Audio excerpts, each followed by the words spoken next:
La peur est une émotion bien légitime. C'est normal d'avoir peur. Je me retrouve sur un nouveau site web, je vais faire la rencontre de nouvelles personnes.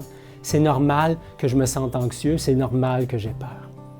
En communication bienveillante, on utilise la peur comme une émotion, comme toutes les émotions en fait.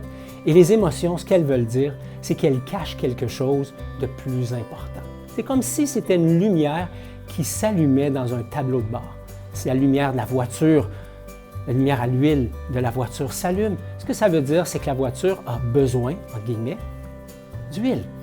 Dans mon cas, à moi, quand la peur s'allume, ce que ça me dit, c'est que j'ai un besoin d'être sécurisé, j'ai un besoin d'être rassuré, j'ai un besoin d'être certain que l'autre acceptera qui je suis et que je serai à la hauteur.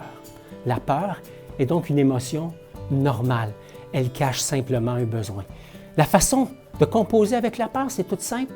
Je viens l'installer à côté de moi, comme si j'acceptais de parler à un enfant, à un ami, à quelqu'un que je connais bien, pour qui j'ai envie de procurer une écoute empathique. Et quand j'offre une écoute empathique à ma peur, qu'est-ce qui se produit? J'aurai la possibilité d'écouter exactement ce dont elle a besoin. Ma petite gageure pour toi, c'est que le besoin sera généralement un besoin d'être sécurisé, un besoin d'être aimé, un besoin d'être apprécié, un besoin d'être rassuré que je suis à la hauteur.